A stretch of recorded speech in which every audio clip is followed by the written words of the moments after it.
Space, the final frontier. My name is Captain Foley,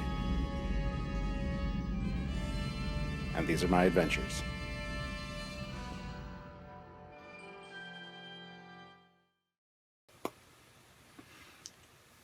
Captain's Log, Stardate 201507.20. Hi guys, it's been a little while since my last Captain's Log, and I wasn't planning on making one today, but I thought I might as well because you guys probably miss me. No? I hear crickets. No. So let's just get straight into the comments and questions from the last Captain's Log, shall we? Okay. Oh man. All right. So the first one is from SFB Attic. So Starfleet Battles Attic.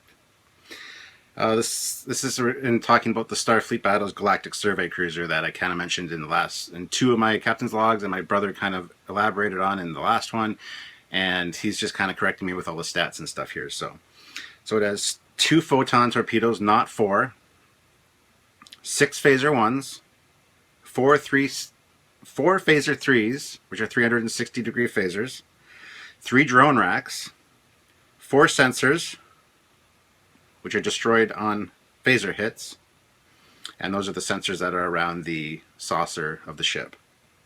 2 probe launchers, has extra cargo storage not seen on regular cruisers, has a larger battery bank, 6 batteries, not 4, has 2 fighters for wartime deployment in the shuttle bay, and has improved sensor scanner and damage control abilities. So there you have it, guys. Next one is from NC 1701 Dan. Film Monk Productions. Talking about I referred to Foster's beer in the last Captain's Log, talking about Australia. He's like, LOL, Foster's? Foster's? I don't know where you Americans get your info, but we don't drink that at all. LOL, come down to Australia at any time, mate. So different, but the same as the States. Well, I'm not in the States, I'm in Canada. So I'm better. No, just kidding. I'm just kidding. No, don't. No, everybody's going to blow up on me now. I'm like British Light. Anyway, so I said, LOL, I'm from Canada actually, and the Foster's beer thing is from the 80s, back when Crocodile Dundee was a big deal, LOL. Remember those old Foster's commercials? How did it go? I can't even remember now. Foster's, the beer down under or something. Anyway. So he replies back, LOL, I'm so sorry then. Shame on me. I should have known better. My bad. And then NC 1701 Dan chimes in and says, LOL, I know, right? I cracked up at the Foster's bit. Well, I'm glad I can make people laugh. This isn't really a comedy show, but if you guys can laugh at me, you wouldn't be the first. And you won't be the last. And then CCS4646 chimed in on the whole comment and said, can we see the unedited bloopers video? Yes, someday. Me and Samuel have a ton of bloopers, and they're funny, and we have some with our special guests as well. I would love to make a bloopers video for you guys. It takes a lot of time, though, because we have to go back through all the footage and cut out those pieces and re-edit it together. So it's Samuel's thing, so you guys have to chime in and yell at Samuel, Samuel, we want bloopers. And then, if we get enough requests, we'll definitely do it. But it was something we've always planned on doing, maybe as a special Christmas gift in December, or our 1-year anniversary when we started Trekyards is coming up in October. Maybe something for that. Maybe we got a lot of cool stuff coming up, by the way, because of the convention that we had a Trekyards booth at in London, England. That Samuel was manning. A lot of cool stuff coming out of that, so stay tuned for that, guys. I haven't even been informed of everything that happened, so I'm still waiting to hear from Samuel, but definitely keep checking back, because there's a lot of cool stuff coming up between now and October. Might be some guest stars, even. Some special guest interviews he did. I don't know. All right, so the next one's from Chris Tom. What screensavers are those? Well, like I said in a past Captain's Log, they're just screensavers I've collected over the years. A lot of them are flash animations that I've converted to screensavers. Some of them are just YouTube videos that I have on a loop, so they're not really anything specific, so sorry. Next question is from Saquist. Stuart, I have two NVIDIA 580 GTX graphic cards. Do you think Samuel could use them? I don't know. Samuel? Commander? Could you use them? I'm sure he could. I don't know. I'm sure he'll respond to this and let me know, and then I can let you know in the next Captain's Log, perhaps. Next is from B. Bizzano1. I agree with you. The whole General Lee Confederate flag thing is BS. I really enjoy all awesome things you do in regards to Star Trek ships and etc. I recently got back into model making. I use your info all the time for paint choices and stuff and etc. He says, sorry. Well, that's good. I'm glad that my model videos are actually, you know, helping somebody out. I mean, I started the channel with those, so that's what the channel was all about initially. And I'm still doing it. I'm working on my 350 refit, which I haven't touched in a long time, which I'm going to get back into. So there's still a lot more model tips and stuff coming your way. So just stay tuned, guys. But thank you. I'm glad you're using the information and it's helping somebody out. I do have a quick question for you. Other than Captain Christopher Pike, has there ever been a Starfleet officer with a disability? I'm curious because I have cerebral palsy, and if it wasn't for the TOS when I was growing up, well, let's just say it kind of gave me hope for the future. Thanks for all the effort, and keep up the great work.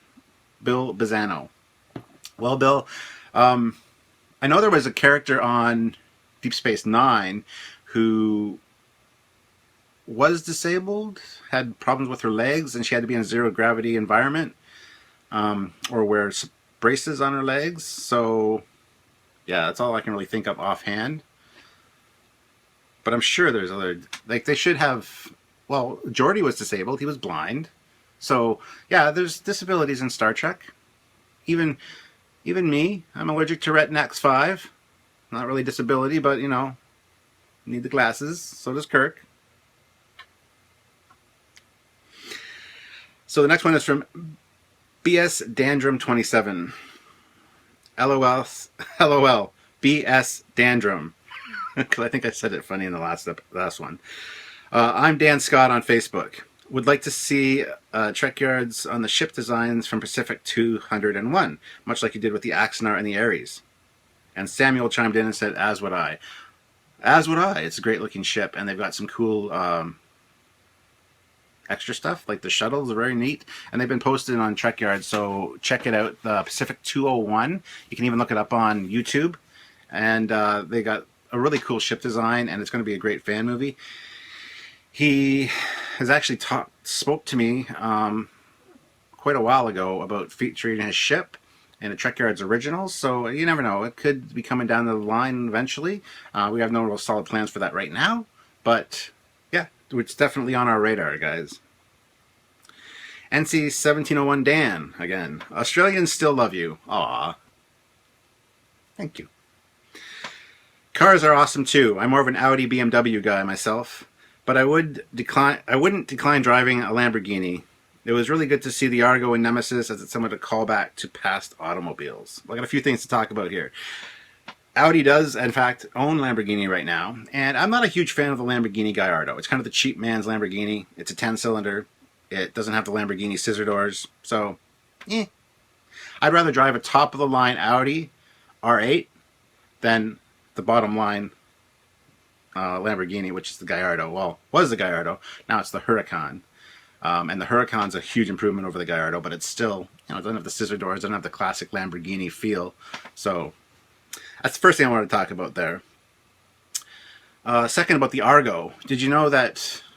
I don't know for a fact, but I think the Argo was named after the incident in the 70s where there was the science fiction film Argo being made, where the Canadian embassy helped the hostages get out of Iran, I believe it was. But yeah, the movie Argo with Batman. Can't think of his name offhand. Oh my god. Anyway, yeah. I'm pretty sure the Argo in Nemesis was named after for that science fiction movie. A lot of people were looking forward to that science fiction movie, which was a fake science fiction movie just so they could get in there and get those guys out. So, interesting little fact. Next one from Stackquist again. Stuart, I am a card-carrying Oreo. Trust me, black people in general don't care about the Confederate flag, and frankly, turning these problems, and quite frankly, turning these people's deaths as a mean for which to hunt for symbols taints their memory, and I would imagine takes away from the true wrong that was done. Don't worry about this. It's idiocy, and it's really not worth mentioning. Agreed, but the General Lee thing really grinds my gears, as Peter Griffin would say. So we got a few more comments about the General Lee from my last video. So Robert Monroe says, I agree. Support the General Lee. The battle flag of the South, as it was known in the Civil War, was not directly intended as a racist symbol, but as a banner for rebellion. They went into war over their convictions to defend their way of life, however skewered their views were. The flag was then a symbol of rebelling against the man, sticking it to the law of the land and doing what you want, when you want, how you want. Now look at them Duke boys. Dirt road racers who run moonshine across the county line. Uncle Jesse, the patriarch of the Duke family, the guy who cooks up the shine, and has been the nemesis to the corrupt local tycoon boss Hogg and his lapdog enforcer, Sheriff Roscoe P. Coltrane, for years. It was a car used to stick it to the man and was a symbol of rebellion against the establishment. They weren't racist. They were just a group of moonshining rednecks sticking it to the man. If you agree, feel free to like, comment, and stick it to the man. If you disagree, feel, and then it's ... I can't load up the rest of the comment. If there is more, I believe there is. But I think it probably said if you disagree, feel free to piss off. I don't know. Robert Monroe, please comment with the if you disagree, feel, and then just let me know what the rest was supposed to be. Because I'm really curious. But I have a feeling it's something along the way I feel about things. So next is from Radical Edward, also Kienia Caria, or Michael Gardner. I agree with you on the fact that the Confederate battle flag is not racist. Thank you. It's actually not even the right flag for what they're saying it stands for, but that's another issue. Ashley Bunker, one of our biggest Trekyards fans. Excellent as always. Agree with waiting for the anniversary for the iconic ships. Look forward to mission briefings on them. Also enjoyed the Google Hangout. Hopefully be able to stay for the whole thing next time. The General Lee rocks, and it's silly about all the crap about it. We have a similar thing when it comes to our St. George flag. Oh my God, I can't even read today. St. George's flag. He's from England, of course, much like Samuel. They're actually like an hour away from each other, so yeah. Just thought I'd point that out. And the captain's cap rocks. Here's referring to my captain's hat that my buddy Noel gave me. It'll be seen in a few videos. Fear not. I think you should release the Trekyards blooper reel. Again, yes, we plan on it eventually, sometime, maybe. And finally, the nacelles thing, I agree with you. I don't know what nacelles thing he's referring to specifically. I forget. I'd have to watch my old captain's log. I feel stupid now. But as long as you're agreeing with me, that's cool. Just need to pause this for 1 second. I'm back. Sorry about that. I had to take a message from my first officer, Commander Cockings. He's uploaded a video that I have to go check out and make sure that it's alright for viewing. But anyway, I apologize for having to cut you guys off. But I'm back. Okay, next one is from Daniel Collins. Those car videos were cool. On my list to try out if I end up in Las Vegas someday. Also found your old model building videos, so I'll put them to good use when I get back to my Trek kits. Good, I'm glad. And like I said, there's going to be a lot more model videos coming up. And I'm glad you enjoyed the car videos. If you haven't checked out me driving a Lamborghini Aventador or an Aston Martin Vantage, please go check them out. There were some of my older videos. There's a playlist called Exotics Racing in Las Vegas. Check it out. Next is from Michael Lohr. Amen about the General Lee Dodge Charger from Dukes of Hazzard. I agree. That is some bullshit. Thank you, Michael, for agreeing with me.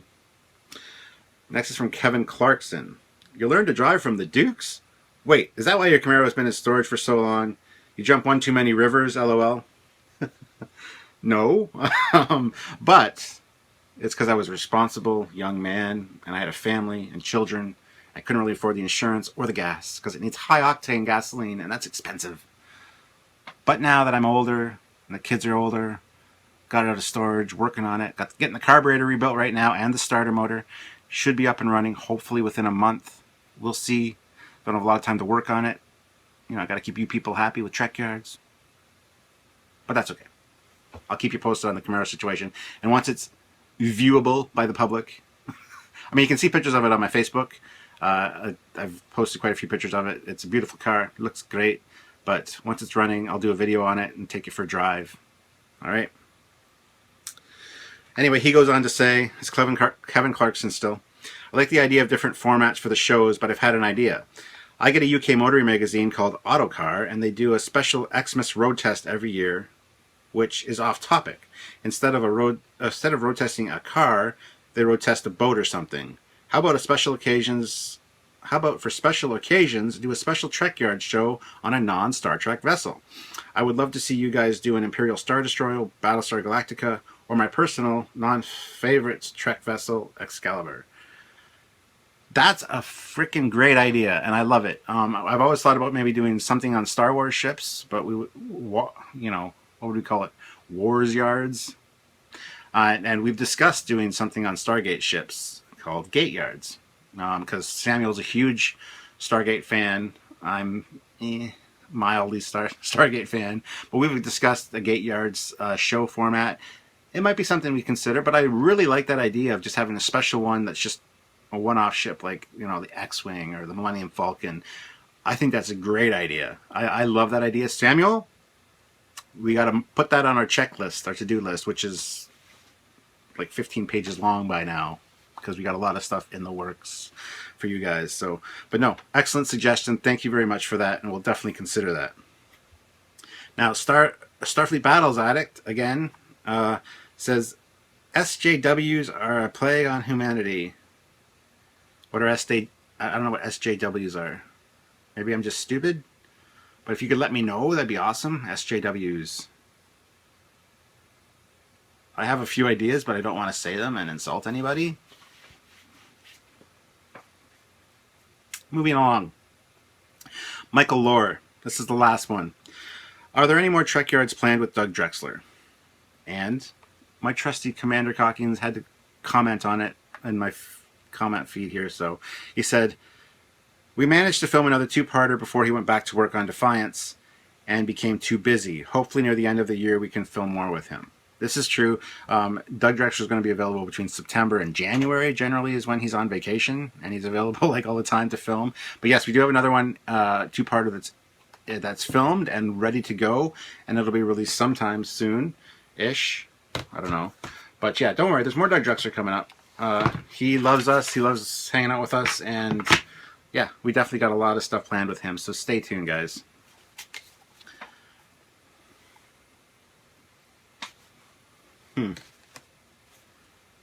Computer problems. One moment. Sorry about that. I could edit all this out, but I figure, you know, it's kind of like a peek into my life sitting at my desk. I always get problems and messages come in and stuff. I mean, if you want me to edit it out, let me know. Otherwise, just tell me that I'm doing a good job and that you want to see more of kind of behind the scenes stuff. There's always stuff going on. It's like removing a pesky little problem I had right now. So anyway, a couple more things I wanted to speak about. I'm kind of getting sick and tired of people saying, oh, that struts are weak points, and, you know, one well-placed photon torpedo would destroy them, or one lucky shot would destroy a bridge of a ship because it's on top of the ship. Understandable, yes, but it's an argument that really annoys me. Ships have shields for a reason, and I know that, yeah, the bridge is on top of the ship, and it was done because Gene Roddenberry wanted to have a sense of scale. So you put the bridge on the top so you know exactly how big the ship is in relation to the people that are on the bridge, things like that. But I really get sick of hearing the argument. I mean, even if the bridge was in the middle of the saucer, that's still only a few decks down. It's still going to get pulverized by a photon torpedo should it hit there. And the struts, they're too spindly, they're too small, they don't look right. It goes back to Doug Drexler and the ape brain.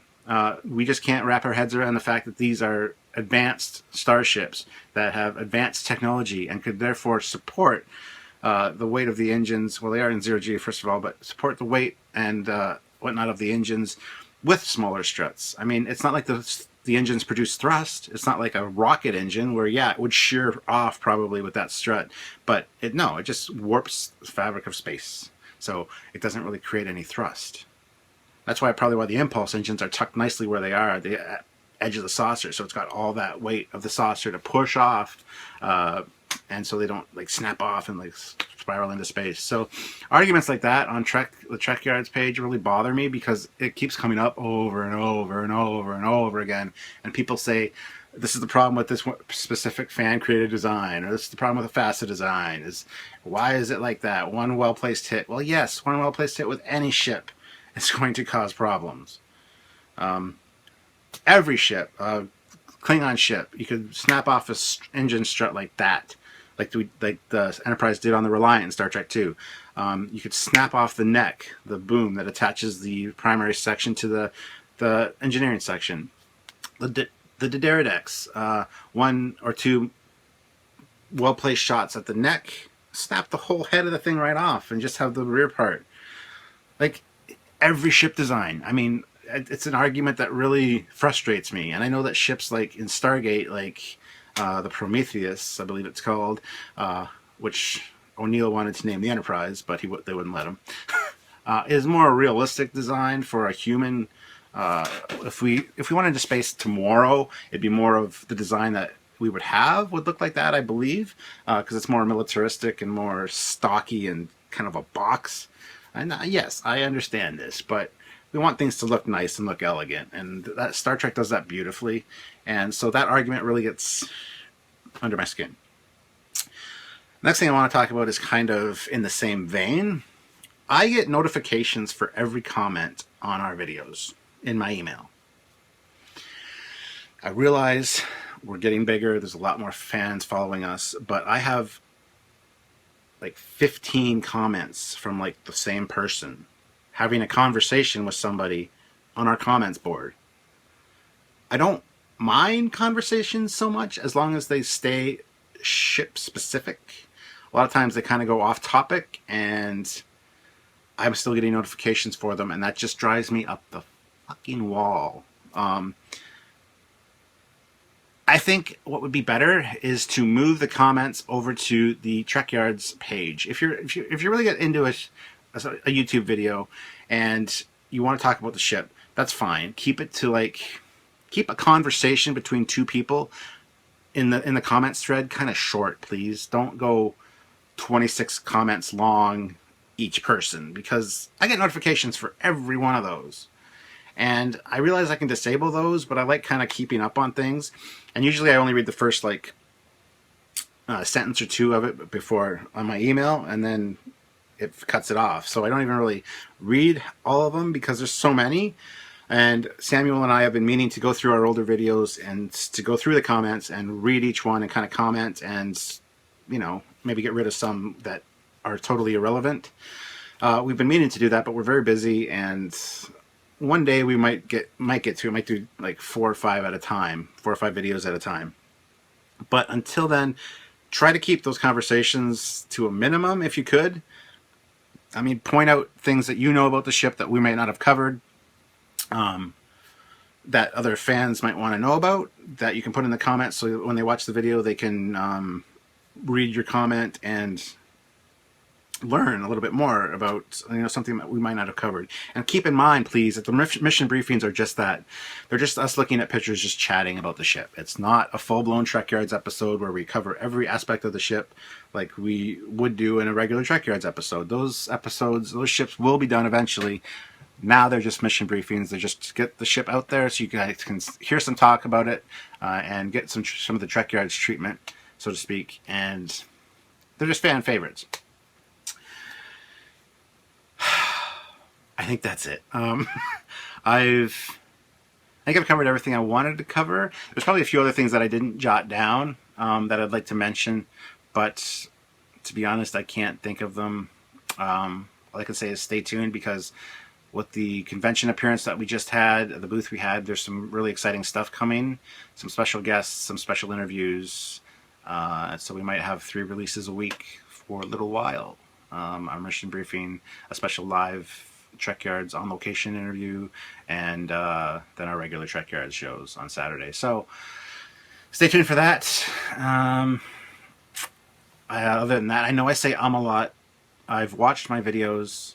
I've watched Trekyards videos. Samuel's mentioned it. He tries to edit out some of my ums. I know I do it a lot, and I apologize. But that's just the way it is. I don't even realize I'm doing it half the time, so I almost put one in right there. Okay, I almost said it on there too, without even thinking. It's just the way I am. Sorry. Okay, I did it there again too. Oh my god. Okay, did it there again too. I'm going to stop now because it's really getting irritating. But hope you guys have enjoyed the Sean Turanjo pictures that he did for us, Samuel and I.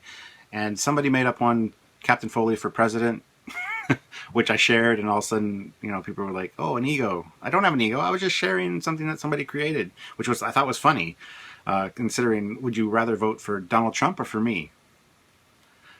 I'd say I'm a lot. Okay. So, and then my one of our special guest stars, Josh Spencer, actually made one that said Captain Foley for Federation President, which I kind of liked a little bit better. So thank you, Josh, for that. But okay, well, I think that's it for now. I know I'm going to end this video, and I'm going to start editing it, and I'm going to realize that there's something I wanted to say, but I can't think of what it is right now. So I'm going to jot it down and mention it in the next one. Because every week, or every Captain's Log, I have a Captain's Log. Things I want to talk about. I jot them down. It's on my desk all the time. When I think of something, I come down, I write it down, and then I can chat to you guys about it. So it'll come to me. It probably wasn't important. Or as my parents would say when I was younger, well, if you forgot it, then it must have been a lie, or it wasn't important. So, meh. Okay, guys, I will talk to you all very, very, very soon. And I hope you guys have enjoyed all of our latest releases. We have some cool ones coming up. We got John Eves. Ha! Part 1 of the John Eves Enterprise B has been released. Part 2 will be released soon. And we have more with John Eves on the way. So we finally got the elusive John Eves. So we are looking good that way. We have a few more guest stars that we haven't really arranged a time to film with them yet, but there's a few more that are coming down the pipe that you guys don't know about, so stay tuned for that. And I look forward to talking to you guys again very soon. This is Captain Foley signing off. Until next time, bye guys. Trek on. Or Trek off.